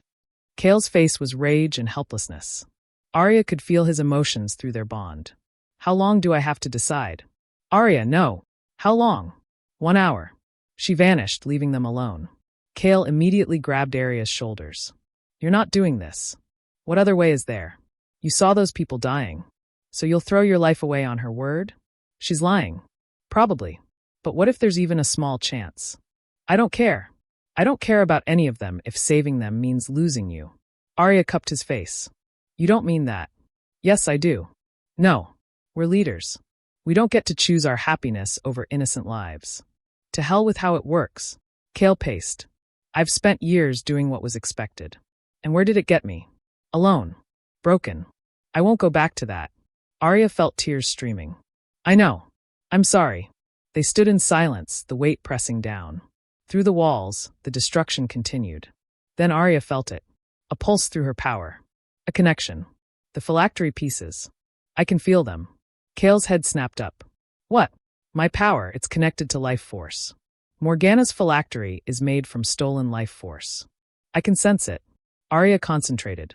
There are 7 pieces. Hope flared in Kale's eyes. Can you destroy them? No. But I can mark them. Send a signal others could follow. Aria grabbed his arm. Your warriors across the realm. If we get messages to them, they could destroy them all at once. The mate bond. Through our bond, I can communicate with my pack. Kale pulled out a communication crystal. This will amplify the signal. They worked frantically. Aria pinpointed each piece. Kale channeled that information through the crystal. One by one, confirmations came back. 6 confirmed teams. The 7th is in the northern wastes, Aria said. There's no one close enough. Then we destroy it ourselves. After we deal with Morgana. When the hour was up, Morgana reappeared. Have you decided? Yes, Aria said. She looked Morgana in the eyes. I accept your deal. But I have conditions. You think you're in a position to make demands? You want my power willingly. That means I have leverage. Close every rift immediately. Send the demons back. And swear on your true name you'll leave this realm in peace. And if I refuse? Then I'll destroy my own power before you can take it. Aria's hands ignited. Your choice. They stared at each other. Finally, Morgana smiled coldly. Fine. After you swear on your true name. Morgana's eyes narrowed. A true name oath was binding. Very well. I, Morgana Shadowbane, swear on my true name that upon receiving the celestial wolf's power willingly given, I will close all demon rifts and leave this realm in peace. The oath locked into place. One more thing. Where's your 7th phylactery piece? Morgana studied her suspiciously. The northern wastes. Beneath the ruins of the old temple. Aria smiled. Thank you. She sent the location to Kale through their bond. He relayed it immediately. Everything was in place. I'm ready, Aria said, stepping forward. Aria, don't, Kale said desperately. Trust me. I know what I'm doing. She approached Morgana, who raised her hands. This will hurt. Just do it. Morgana placed her hands on Aria's chest, and the draining began. Pain. Unimaginable pain. Aria screamed as her celestial fire was ripped from her core. But she held on. Every second bought time for the teams to reach the phylactery pieces. Through her bond with Kale, she felt his anguish. His rage. His desperate need to intervene. But he held back, trusting her. The drain continued. Aria's vision blurred. Her legs gave out. Then she felt it. Through her connection to the phylactery pieces, she felt them all crack simultaneously. All 7 destroyed at once. Morgana's eyes widened. No. What did you? Her body began cracking like porcelain. Dark magic leaked from the fractures. You tricked me. You kept me distracted. Learned from the best. Morgana's body was disintegrating. If I'm dying, I'm taking you with me. She raised her hands for a death curse. But Kale was faster. He shifted mid-leap, his Lycan form massive. He hit Morgana, his claws tearing into her crumbling form. Morgana screamed, her body exploding into shadows. This time there was no resurrection. She was truly dead. The fortress began collapsing. Without Morgana's magic, the structure was coming down. We need to move. They ran through collapsing corridors. Kale's warriors joined them. They made it outside just as the fortress imploded. In the distance, the demon rifts were closing. Morgana's oath took effect even in death. They'd won. But Aria was dying. Kale could feel it through their bond. Her life force was fading. No, not after everything. Aria, stay with me. But her eyes were closed. Someone help. Healers. His healer rushed forward, but shook her head after examination. My king, I'm sorry. Her life force is too depleted. Then give her mine. Take my life force and give it to her. That's not how. We are mates. The bond is complete. So do it. The healer hesitated, then nodded. She placed one hand on Kale's chest, the other on Aria's, and began to chant. Kale felt his strength draining, flowing into Aria. It was excruciating, but he didn't care. His knees buckled. His vision darkened. But through the bond, he felt Aria growing stronger. It was worth it. As consciousness left him, Kale's last thought was that he'd finally found something worth dying for. Chapter 9. What if the greatest power wasn't magic, but the choice to love despite the cost? Aria woke to warmth. She opened her eyes slowly and found herself in an endless white expanse. Where am I? The space between, a voice answered. Aria turned. Standing before her was the woman from Kale's portraits. His first mate. You're Lena. I am. Or I was. I've been watching you and Kale. You saved him. I think we saved each other. Then realization hit. If I'm here, does that mean? You're not dead. Not yet. You're balanced on the edge. Kale gave you his life force, but he gave too much. Now you're both hovering here. Panic seized Aria. Kale. Where is he? Lena gestured. Suddenly Kale was there, standing a few feet away. But he wasn't looking at them. He was staring into the distance, his expression vacant. He can't hear you. He's lost in his own mind, reliving his greatest regret. The day I died. Can't you help him? I can't. But you can. Lena took Aria's hand. Before you do, I need to tell you something. Kale loved me truly. But we weren't fated mates. We chose each other. It was real and beautiful, but it wasn't destiny. You are his destiny. You're what the moon goddess intended all along. That doesn't make what you had less important. No, but it means he was always meant to find you. And loving you doesn't diminish what he felt for me. There's room for both. I know. I've never wanted to replace you. I know. That's why you're perfect for him. Lena squeezed her hand. Now go. Bring him back. She faded. Aria turned to Kale and approached. As she got closer, she could see what he was seeing. Memories playing out. Kale coming home to find his family dead. His anguished screams. His hollow grief. Kale, Aria said softly. Can you hear me? No response. He was trapped in the memory, living it over and over. Aria stepped into his line of sight. Kale, look at me. I'm here. His eyes finally focused on her, but they were blank. Lost. You're not real, he said flatly. You're just another ghost. Another thing I failed to save. I'm not a ghost. And you didn't fail me. Kale, you gave me your life force. You saved me. Aria reached for him, but he pulled away. I let you die. Just like I let them die. I'm always too late. Always too weak. That's not true. You reached me in the veil. You coordinated the attack on the phylacteries. You gave me the strength to fight Morgana. Aria moved closer. And you're not alone anymore. I'm here. I'm real. Feel me. She grabbed his hand and pressed it to her chest, where her heart was beating. Slowly, warmth returned to Kale's eyes. Aria, he whispered, afraid to believe. Yes, it's me. I'm here, and I'm not leaving you. Kale's hand trembled against her chest. But you were dying. Your life force was gone. I felt it. And you gave me yours. You saved me, Kale. But you gave too much. Now we're both stuck here. Neither alive nor dead. Then we're trapped. Despair crept into his voice. Maybe. Or maybe there's a way out. Aria kept her hand over his. What do you feel through our bond right now? He closed his eyes. You. I feel you.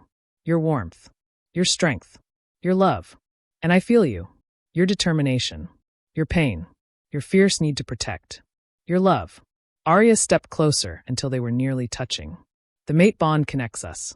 Our life forces are intertwined now. What if that's the answer? What if we can't survive separately anymore, but together we're strong enough? I don't understand. Lena told me we're fated mates. True mates chosen by the moon goddess herself. That kind of bond is supposed to be unbreakable. Powerful enough to defy death. Aria's voice grew stronger. We've been thinking about our life forces as separate things. But what if they're not anymore? What if the bond merged them into something new? Strong enough to sustain us both. Kale's eyes widened. If that's true, we'd need to fully accept the bond. Stop fighting it. Stop holding back. Are you afraid? Terrified. The last time I loved someone this much, I lost them. Opening myself completely means risking that pain again. I know, but hiding from love doesn't protect you from pain. It just guarantees you'll be alone. Aria cupped his face. I'm afraid too. Afraid of losing you. Afraid of not being enough. But I'd rather risk everything for the chance to love you than play it safe and lose you anyway. Kale's walls finally crumbled. He pulled Aria against him, holding her like she was the only real thing in existence. I love you, he said, his voice raw. I love you so much it terrifies me. You walked into my darkness and refused to leave. You saw the monster I'd become and chose to see the man underneath. You made me want to be better. And I love you, Aria said, tears streaming. You could have broken me. You tried to. But instead, you taught me what real strength looks like. Not the kind that never bends, but the kind that breaks and chooses to heal. You showed me that surviving isn't enough. We have to live. They kissed, and the white expanse exploded with light.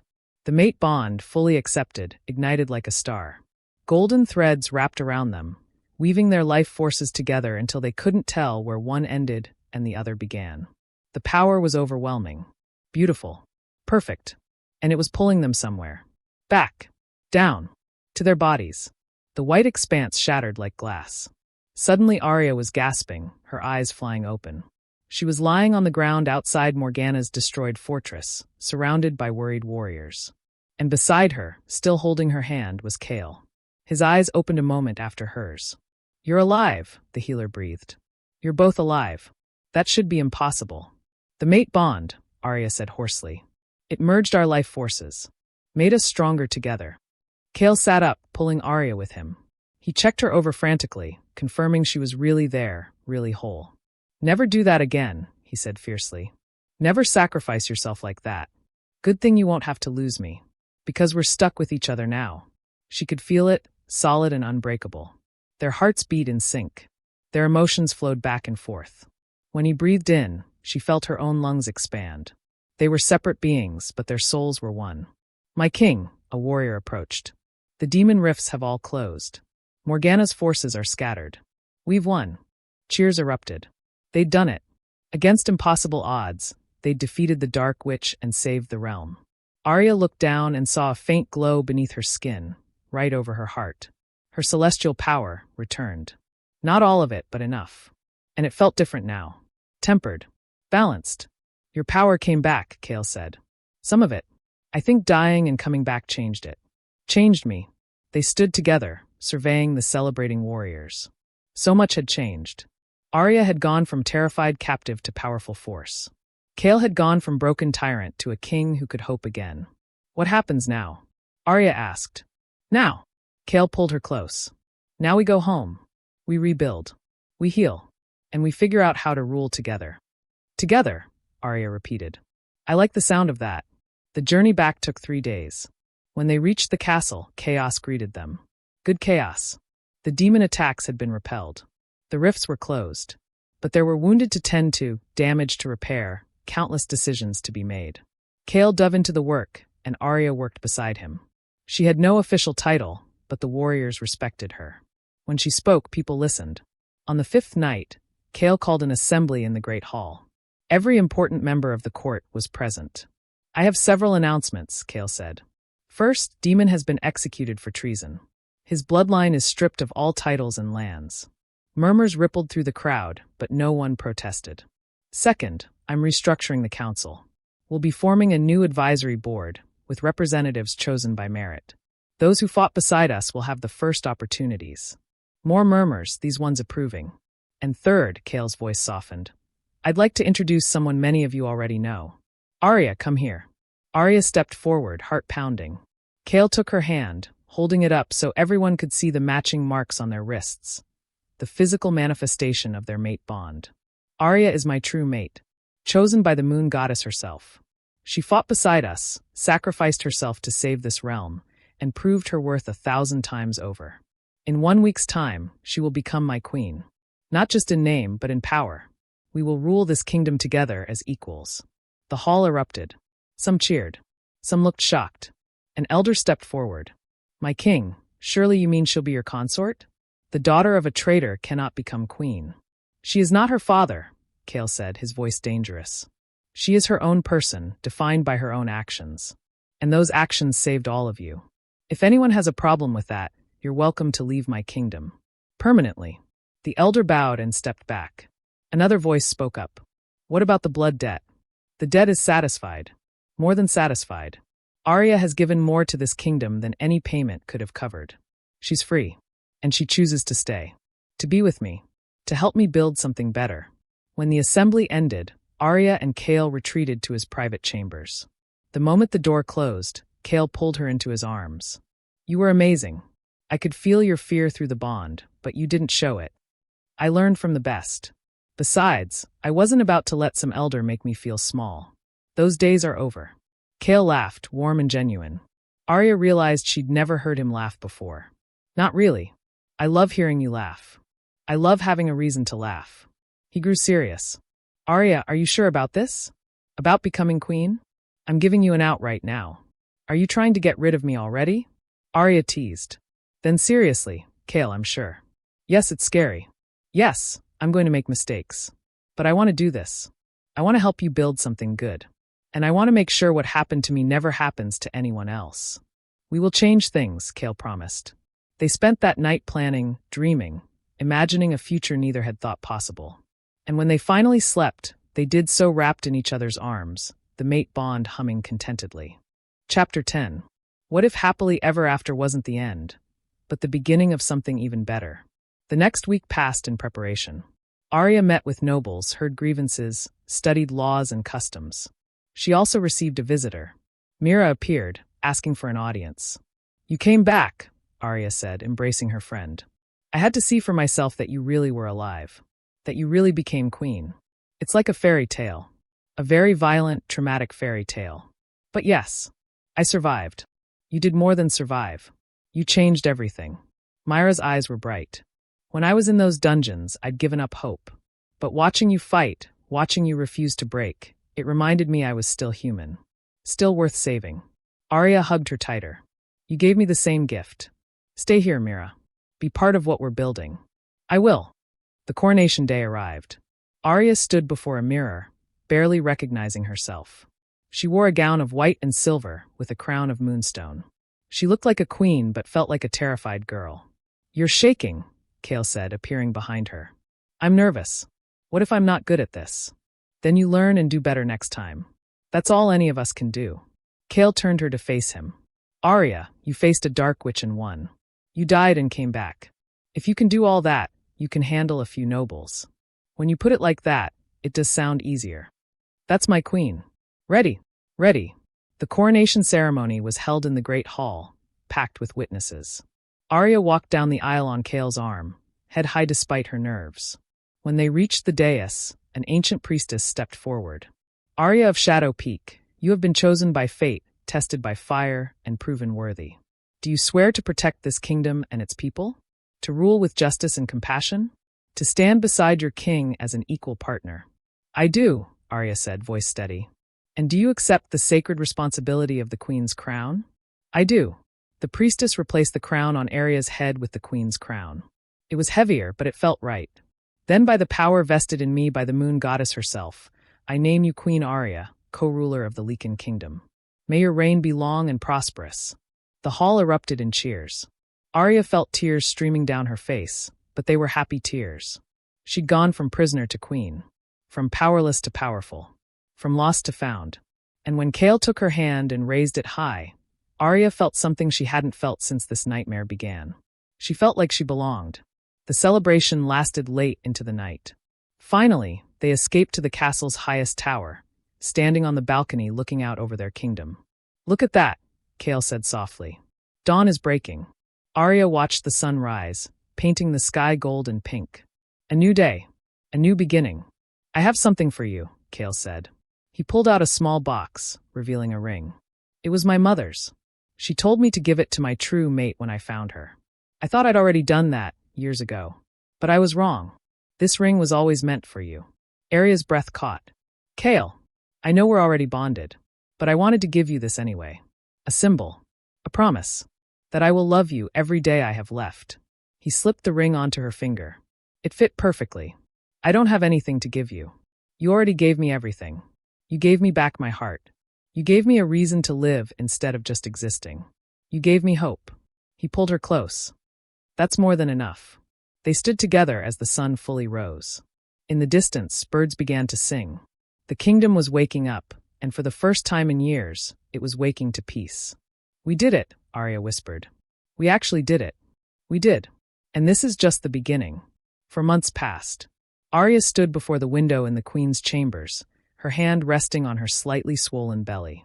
Life had settled into a new rhythm. Not easy, but good. "Right. You're up early," Kale's voice came from behind her. "The babies are active," Aria said, smiling. "I think they're going to be fighters like their father." Kale wrapped his arms around her, placing his hands over hers on her belly. They'd discovered she was pregnant 3 weeks after the coronation. Twins. A boy and a girl.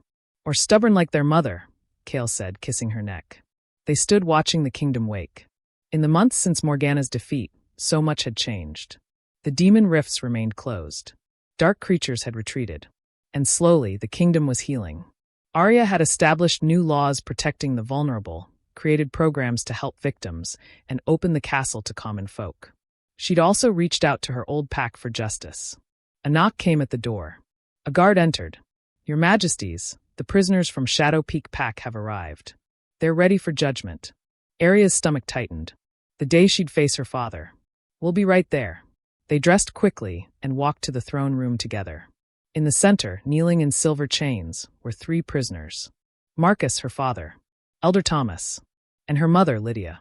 After Morgana's defeat, Kale had sent warriors to investigate. Marcus had been working with dark forces for years. He'd sacrificed others before attempting to sacrifice Aria.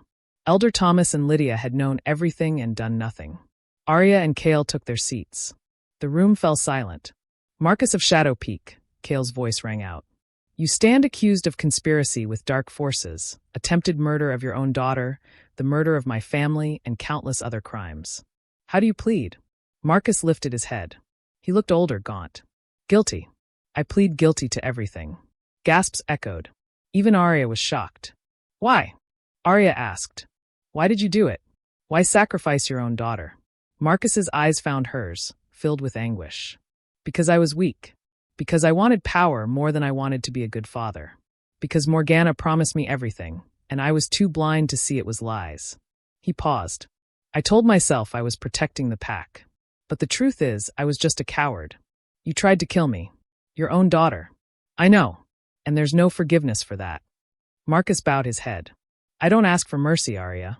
I'm asking you to do what I never could. Be better than me. Break the cycle of pain I started. Aria felt tears burning, but she refused to let them fall. And you, she turned to her mother. You knew. You could have stopped him. But you did nothing. Lydia's face was stone. I was loyal to my mate. That's what's expected. Loyalty doesn't mean enabling evil. You had a choice. You chose wrong. I won't apologize for standing by my husband. Then you won't get mercy either. Aria looked at Elder Thomas. And you? I have none, Thomas said. I was old, tired, and too afraid to fight. I failed you. Aria looked at all three of them and felt something shift inside her. The anger was still there, but it no longer controlled her. The crimes you've committed warrant execution, Kale said. No, Aria said quietly. Every head turned to her. Execution is too easy. Too quick. Aria stood, descending until she stood before her father. You wanted power. You wanted to be remembered. Well, you will be. As the alpha who betrayed everything wolves hold sacred. She turned to the crowd. I decree that Marcus, Lydia, and Thomas of Shadow Peak shall be stripped of all rank, titles, and property. They will be exiled to the Barrens, where they will live out their days in isolation. No pack will take them in. No shelter will be given. They will survive with nothing but the consequences of their actions. The Barrens, someone whispered. That's a death sentence. Perhaps. But it's a slower death than execution. They'll have time to think. Time to regret. And if they somehow find redemption, then maybe the moon goddess will show them mercy. But I won't. She looked down at her father one last time. You made me strong by trying to break me. You taught me compassion by showing me cruelty. So thank you, father. And goodbye. Marcus's face crumpled. Aria, you have until sunset to leave our lands, Kale said. If you're found within the kingdom after that, you'll be executed. Guards moved forward. As they were dragged out, Marcus looked back. I'm proud of you, he said, voice breaking. I know I have no right to be, but I am.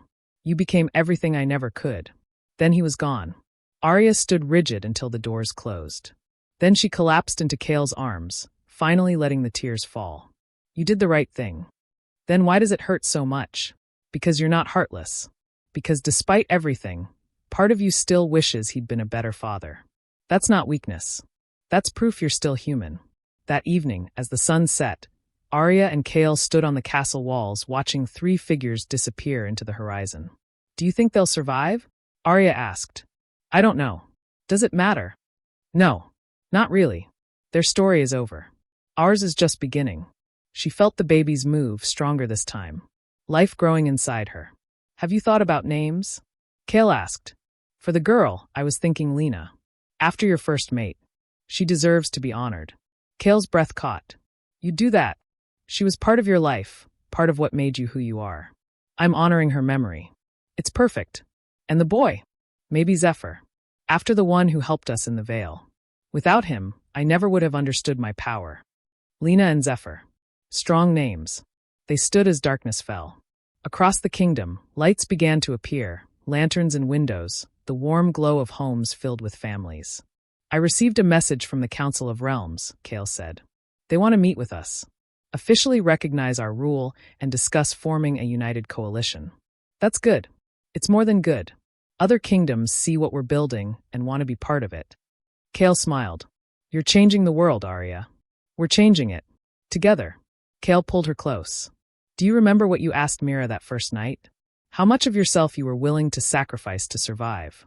I asked her that. And what's your answer now? Aria smiled. I didn't have to sacrifice anything. I just had to become who I was always meant to be. The torture, the pain, it didn't break me. It revealed me. You showed me what I was capable of too. You taught me that strength isn't about shutting down emotion. It's about feeling everything and choosing love anyway. Even when it's hard? Especially when it's hard. They kissed as celebration sounds drifted up from below. And in that moment, surrounded by joy, carrying new life, standing beside her true mate, Aria felt complete happiness. The months passed. On a warm spring morning, Aria went into labor. The birth was difficult. Hours of pain, of pushing, of exhaustion. But Kale was there, holding her hand, lending her strength through their bond. Finally, as the sun reached its peak, the first cry rang out. A girl, the healer announced, placing the tiny baby in Aria's arms. Healthy and strong. Aria looked down at her daughter and felt her heart explode. The baby had Kale's silver eyes. "Hello, Lena," Aria whispered.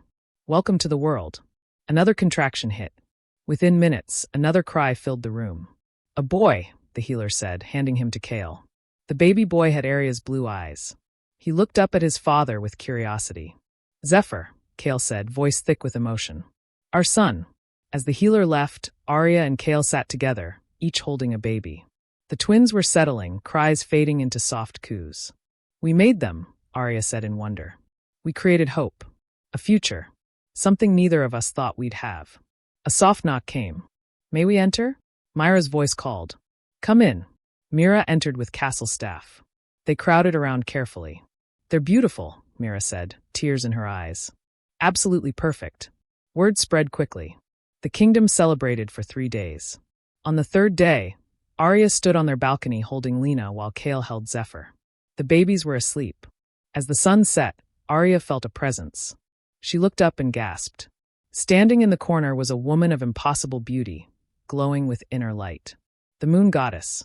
"Don't be afraid," the goddess said. "I've come to see the children. And to thank you. Thank us. You've restored balance. Light and dark. Justice and mercy. You've shown this realm what true power looks like." She moved closer. "These children will inherit that legacy. They'll be powerful, but more importantly, they'll be good." She placed a hand over each baby. They glowed briefly with silver light. "My blessing. Protection. Guidance. And a promise. As long as they choose love over hate, they'll have my favor." "Thank you," Aria whispered. The moon goddess smiled. "Thank you, Aria, for being exactly who you needed to be. For surviving when it would have been easier to break. For loving when it would have been safer to hate. You've earned your happy ending." She faded. "Live well. Love deeply. And know that you'll always have my blessing." Then she was gone. That night, Aria and Kale collapsed into bed. "We did it," Aria said. "Survived everything, defeated the witch, saved the kingdom, had babies, and got blessed by a goddess. That's insane. That's our life now. Insane and wonderful and perfect." Aria turned in his arms. "From blood debt to blood bond. We started with a debt, something ugly. But we ended with a bond, something beautiful and eternal." Aria touched his face. Love was always the only currency that mattered. Kale kissed her deep and tender. "And we're rich beyond measure." 3 years later, Aria stood in the gardens watching Lena and Zephyr toddle around chasing butterflies. At 3 years old, they were showing signs of powers. Lena could make flowers bloom. Zephyr could sense emotions. But mostly they were just children. Innocent, joyful, loved. "Mama, look." Lena held up a dandelion she'd made grow huge. "Beautiful, sweetheart." Zephyr ran to her. "Mama, I'm hungry." "Of course you are. Just like your father." "I heard that," Kale said, appearing with snacks. "And I'm offended." "Daddy." Both children ran to their father. Kale scooped them both up, spinning them around. They giggled. Aria watched, her heart full. This was everything she'd never known she wanted. Everything she'd fought for. Lena tugged on Aria's dress. "Mama, tell us the story again." "Which story?" "About how you and Daddy met." Aria sat on a bench. The children climbed into her lap. Kale sat beside them. "All right. Once upon a time, there was a young wolf who thought her life was over." As she told the story, Aria marveled at how much it sounded like a fairy tale. Except it wasn't. It was real. She had the scars to prove it. But she also had these moments. These perfect, ordinary, extraordinary moments. "And they lived happily ever after," Aria finished. "Forever and ever?" Zephyr asked. "Forever and ever," Aria confirmed. "That's good," Lena said. "I like happy endings." "Me too," Aria said, looking at Kale. "Me too." As the sun set, casting everything in golden light, Aria felt complete. Her journey had been brutal. Painful. Nearly fatal. But it had been worth it. Every moment led to this.